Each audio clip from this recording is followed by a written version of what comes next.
The Mona Lisa is widely considered to be the greatest portrait of all time. It appears in countless advertisements, has inspired poetry, sculpture, forgeries, and theft. But seriously, why? The painting is small, only 30 by 21 inches. The color is somber, the background seems desolate and eerie, and the subject isn't anyone historically significant. So what's all the brouhaha about? Is it really all about her mystifying gaze and a quirky smile? Well, let's take a closer look. Da Vinci's greatest innovation here is the relaxed and informal three-quarter pose of the subject. Although Mona Lisa's pose may seem commonplace and almost trivial today, it was revolutionary in the early 16th century.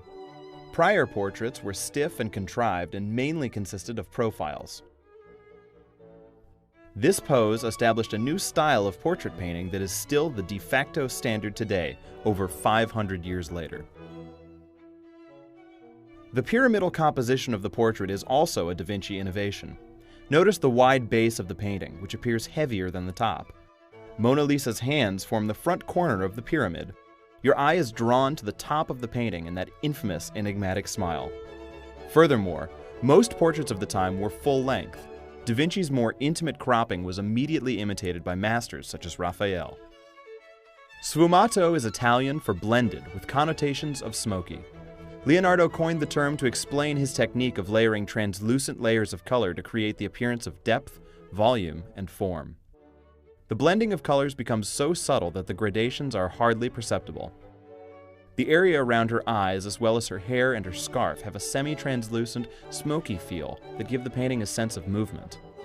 The technique is also used in the background to create a sense of harmony between the sitter and the landscape.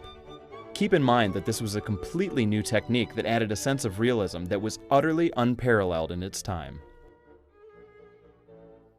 Leonardo's love of rocky landscapes is seen in several of his paintings.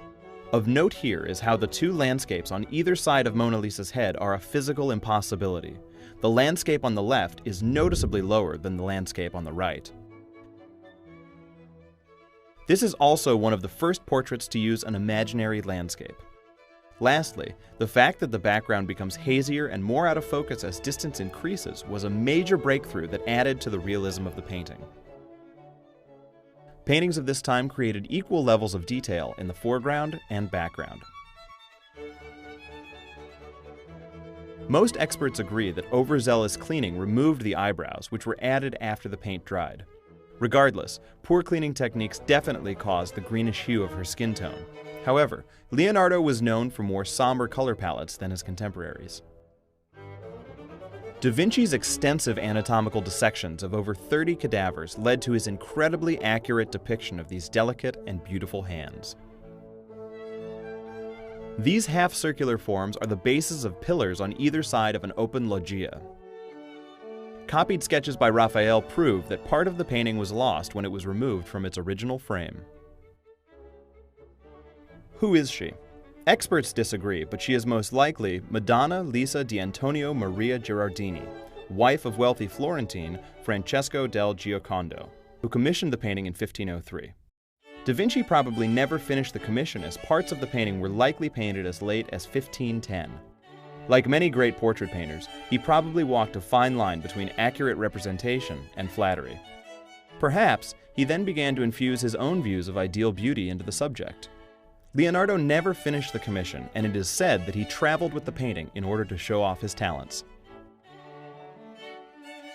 Scientists cannot agree as to why Mona Lisa's smile is interpreted so differently by different people. Theories range from the nature of human vision to Sigmund Freud's interpretation of the smile signifying Leonardo's erotic attraction to his mother. The mystery of the smile is what makes the painting so engaging.